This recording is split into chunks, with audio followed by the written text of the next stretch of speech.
Saturday morning, jumped out of bed, put on my best suit, got in my car, raced like a jet, all the way to you.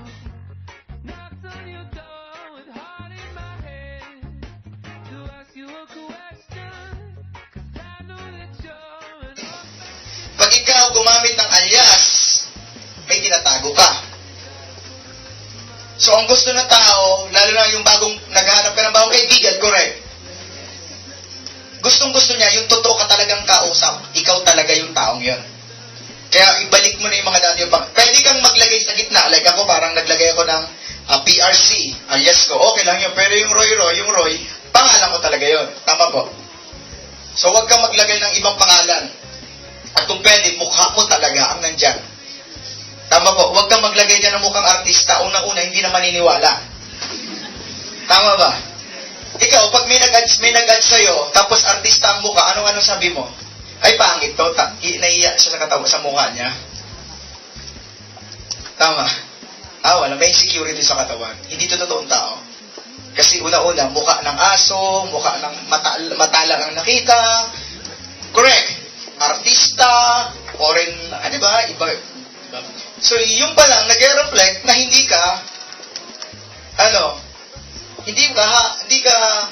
confidence, or wala kang tiwala sa pagkatao sa sarili mo.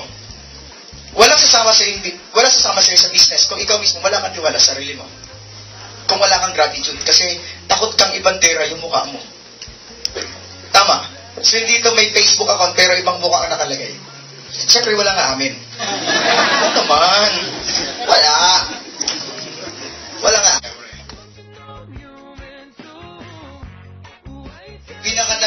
Unfriend mo yung dating mga friend or mga kamag-anak, kakilala. So, change your friend if you want to change your life.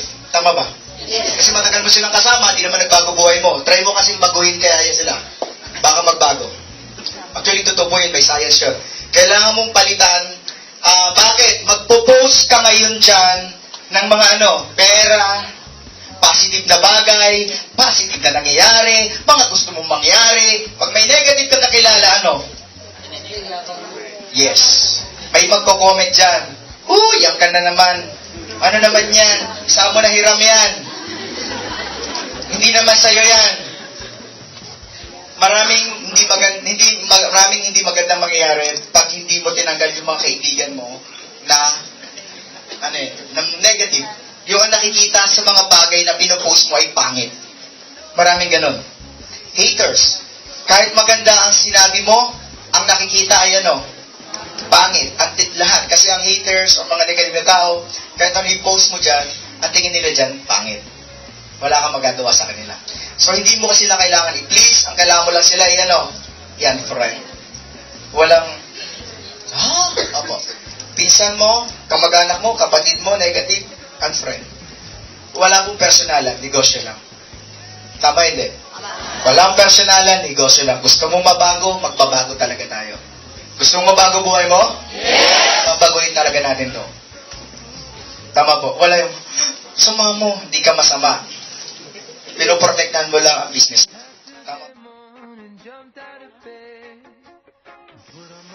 Motivation. Kung pwede mag-post ka dyan, motivation lang. Basta in short, puro positive.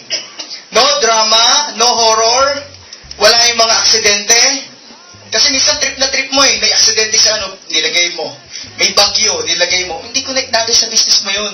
Anything na nag-a-attract ng fear, nagbibigay ng fear, nakakatakot, nagbibigay ng takot, wag mo ipopost sa Facebook mo.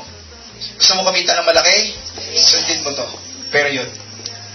Horror, karahasan, droga, aksidente, kalamidad, negative. Basta anything na related sa negative, wag mong ipopost kahit ikaw mismo na aksidente. Marami dyan, nasa hospital ako, sobrang sipag ko. Ano ngayon?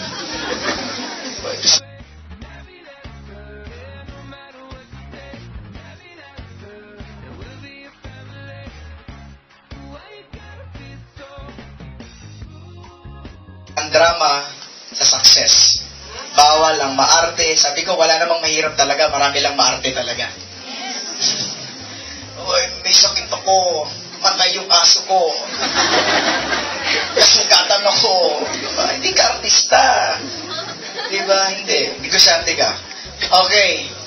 At ito, pakitaas nga po ito. Huwag kang magpo-post dyan. Nakita ang legs, kita katawan. Bakit? Ikaw, pag nag-post ka ng ganon, pag may nakita, ano sabihin sa'yo? Ini-invite mo. Ano binibenta mo? Katawan.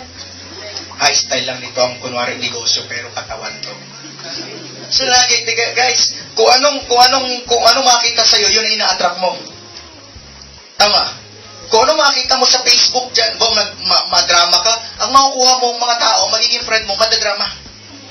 Pag nagpakita ka ng legs, nagpakita ka ng katawan na hubad, ang hinahanap ng tao, yung mga taong malilibog din. No, yes, walang lokohan. Magpaawa ka dyan, ang ma-attract mong tao, yung mahilig maawa. Yung focus lagi sa poverty. Pero, pag nag-post ka dyan ng negosyo, pera, pagkakakitaan, opportunity, payaman, ano ina-attract mo? Yung mga taong gusto ng ganun.